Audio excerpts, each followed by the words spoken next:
quando se dá um relógio de pulso a alguém, e o relógio de pulso, na forma, é uma forma de prender no pulso de alguém o próprio tempo. Aí o que acontece? O presidente da República atual ganhou do presidente da França, lá atrás, um relógio valioso, chamado Piaget. É um relógio que custa caro e é um relógio, portanto, que tem não apenas a sua forma estética muito bonita, mas tem o seu preço bem elevado. Mas o presidente atualmente da República ganhou esse relógio lá atrás como um presente pessoal que o senhor Jacques Chirac, que era o presidente da França, deu a ele. Um relógio é um instrumento, é um objeto, melhor dizendo, não é? Pessoal. O relógio pertence pessoal. Então, o presidente atual usa esse relógio em várias ocasiões até hoje, que lhe foi presenteado como um gesto de cortesia, de cordialidade, pelo presidente de um outro país, no caso, o senhor Jacques Chirac, presidente da França. O senhor ex-presidente da República, Jair Bolsonaro, recebeu de um sheik de um país dos Emirados Árabes, se não me engano, um relógio também, que é um objeto pessoal e é um objeto que se usa sem transferir para os outros. Não é uma coisa pública. Não é um relógio da matriz. Não é um relógio de rua. Relógio de pulso. É um relógio que significa um objeto de uso pessoal. Personalíssimo. Pois bem, o ex-presidente Bolsonaro, por ordem do ministro Alexandre de Moraes, está processado por ter recebido e não declarado um relógio que ganhou de presente. Aí um deputado entrou no Supremo Tribunal Federal pedindo o mesmo tratamento, porque o direito é a arte do bom e do igual. Em latim, ars boni et equi, a arte do bom e do igual. Direito é igualdade. Então, esse deputado disse, olha, se processaram o presidente agora, que saiu em 2022, porque ganhou um presente de um mandatário estrangeiro, então que se processe o presidente que entrou em 2023, porque tinha recebido, da mesma forma, um relógio de um mandatário estrangeiro. Qual foi o critério do ministro Alexandre de Moraes? Alguém tem dúvida qual foi o critério? Negou o inquérito a respeito do relógio ganho pelo presidente Bolsonaro? Não. Esse ele mandou tocar para frente. Negou o inquérito a respeito do relógio ganho pelo presidente Luiz Inácio? Sim, negou. Então, um está processado por receber o relógio, o outro tem a negativa do processo, recebendo da mesma maneira um relógio. Isto dá uma visão, é um dos aspectos, é uma das faces deste poliedro quase de arestas e faces infinitas, que mostra como age o senhor Alexandre de Moraes e qual é o critério dele diante de situações iguais, tratando desigualmente situações iguais. Isto, em resumo, é o contrário da definição de justiça. A justiça é a arte do bom e igual. E, no critério do ministro Alexandre, a justiça é a arte do desigual. É conforme ele decide, e normalmente decide desigualmente, muitas vezes, em situações iguais. Não é possível deixar passar esses aspectos, porque isto é uma demonstração da renitência, da reiteração, da recorrência, daquilo que há muito tempo a gente vê como critério de decisão de uma corte de justiça que muitas vezes, quase sempre, tem feito o oposto do que deveria fazer e usado um critério absolutamente aberrante, desaplicando o direito e passando por cima das leis e da Constituição. O segundo assunto ainda é a respeito do ministro Alexandre. E eu, que estou quieto no meu canto, tranquilo, sou obrigado a falar dele porque ele todos os dias provoca uma situação de inspirar comentários. Seria melhor falar de coisas boas e de coisas melhores. Mas aqui nós temos que fazer a crítica. Doa a quem doer, seja em favor de quem seja, ou contra quem seja. Não há aqui o critério do desigual. Aqui nós procuramos ter o mesmo critério diante de situações iguais. O que ele fez? Estava julgando um cidadão do Rio Grande do Sul, na história do 8 de janeiro, O nome do cidadão é Eduardo Engler. Esse Eduardo Engler já estava sendo condenado a 17 anos de reclusão. Por quê? Porque matou a mãe? Porque matou um filho? Não. Porque invadiu não sei se o prédio do Supremo, o do Palácio do Planalto, ou o Congresso Nacional, no dia 8 de janeiro. O que está acontecendo, na verdade?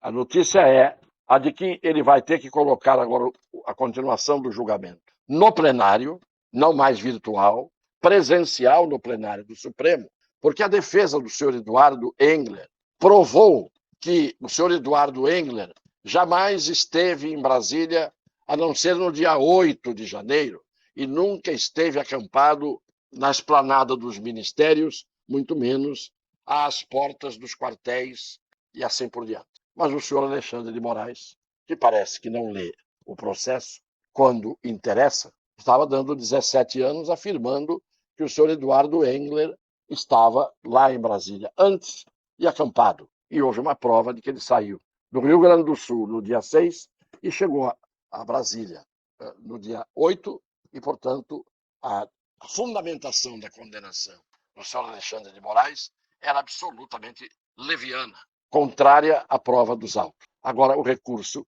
tem que ir para o plenário. Vamos ver se eles vão transformar o tempo, isto é, alguém que chegou no dia 8 em Brasília e que não esteve antes, se eles vão conseguir fazer retroatividade no tempo e inventar que quem chegou no dia 8 chegou muito antes.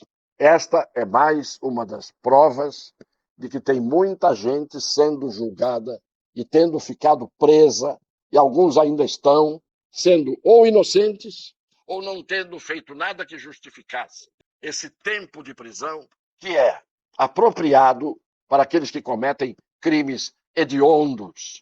Então nós temos que mostrar isso também aqui. Finalmente, um último assunto é uma manifestação que está havendo em São Paulo hoje, agora à noite, e é uma manifestação de pessoas, de seres humanos, que têm o direito de ir para as ruas protestar quando são violadas em seus direitos. E isto não é um prêmio que se dá às pessoas, não é um brinquedo que se dá às pessoas, não é um regalo. Isso é um direito que está consagrado na Constituição. Pois bem, por que as pessoas estão protestando? Porque teve um temporal em São Paulo, em vários lugares do estado de São Paulo, e simplesmente tem gente que está há 3 dias sem energia elétrica. Os senhores imaginem o que é o prejuízo. Não é um prejuízo em dinheiro, prejuízo material. Todos os tipos de transtorno, de aborrecimento, de atribulação. Uma pessoa que vive num mundo em que a eletricidade não é algo que seja luxo. Somos todos hoje escravos da eletricidade. Dependemos dela. Não estamos mais no tempo dos candeeiros, dos lampiões, das velas e das fogueiras para nos trazer luz no meio da escuridão. E para mover aparelhos de utilidade doméstica, para dar atendimento a doentes. Pois bem, essas concessionárias, essas fornecedoras de energia elétrica, fazem o que querem. Primeiro, se alguém não paga uma conta de luz, eles não precisam ir à justiça para cobrar nada. Eles cortam a sua energia. Como as empresas fornecedoras de água cortam a sua água. Como as empresas que têm telefonia, se não forem pagas, cortam a sua comunicação. São senhoras da vida e da morte. Então, não é admissível que a agência reguladora, a ANEEL, Agência Nacional de Energia Elétrica, uma das agências reguladoras corruptas que existem no Brasil, que não regulam nada, mas são domadas e são reguladas por aqueles que elas deveriam regular, não tomam uma atitude. Um apagão desses, de uma pessoa ficar 3 dias, não precisa nem ser 3 dias, bastaria que fosse um dia. Essas agências reguladoras, que são, volto a dizer, corruptas, submissas a quem elas deveriam regular, essas agências não tomam nenhuma atitude. Sabe o que devia acontecer com um fornecedor de energia elétrica que deixa multidões sem luz elétrica? Deveria ser punida da seguinte forma, para dar um exemplo. Por um mês inteiro, todo mundo receberia energia de graça e ninguém teria que pagar a conta daquele mês em que faltou energia para muita gente. Porque essas empresas que fazem o que querem, além de não serem reguladas, prestam um serviço mínimo. Não se aperfeiçoam, não investem, não se previnem contra os fenômenos da natureza. E aí a multidão vai para a rua protestar e ainda se pune a multidão, porque a multidão passa a ser considerada perturbadora da ordem pública. Isto é um absurdo. E quando eu falo da ANEEL, Agência Nacional de Energia Elétrica, que é a agência que deveria regular as CPFLs da vida, o que faz cada uma dessas agências? Faz o contrário. Nós temos a Anatel, Agência Nacional de Telecomunicações, e as TIMs, as Vivos, as NETs, as Ois da vida fazem os seus consumidores idiotas, mandam e desmandam. Temos a ANAC, Agência Nacional da Aviação Civil, e as companhias aéreas fazem o que querem com os passageiros sofridos, passageiros que têm que viajar. E a Anvisa, Agência Nacional de Vigilância Sanitária, e a ANS, Agência Nacional de Saúde. Ora, nós temos um país em que somos useiros e vezeiros em colocar a raposa para ser policiada pela galinha. As raposas são as companhias de energia, são as indústrias farmacêuticas, é o sistema privado de saúde, os convênios, a ANAC é a mesma coisa com a aviação civil. Então, todas as raposas é que estão sendo vigiadas pelas galinhas. Que força tem as galinhas para vigiar as raposas quando as raposas são comedoras de galinhas e, pior, corrompem aqueles que têm que enquadrá-las para que elas cumpram o seu dever. Esse é o Brasil. O tempo passa, os relógios marcam a passagem do tempo, as coisas pioram, não mudam para melhor, e dependendo do relógio, é um relógio abençoado, e dependendo do dono do outro relógio, é um relógio amaldiçoado. E o tempo vai fazendo mal a uns e beneficiando a outros. Mas como o tempo sinaliza e simboliza também a vida e a morte, tem gente que acha que vai durar para sempre. Pode ter certeza que não. Um beijo no coração das pessoas de boa fé.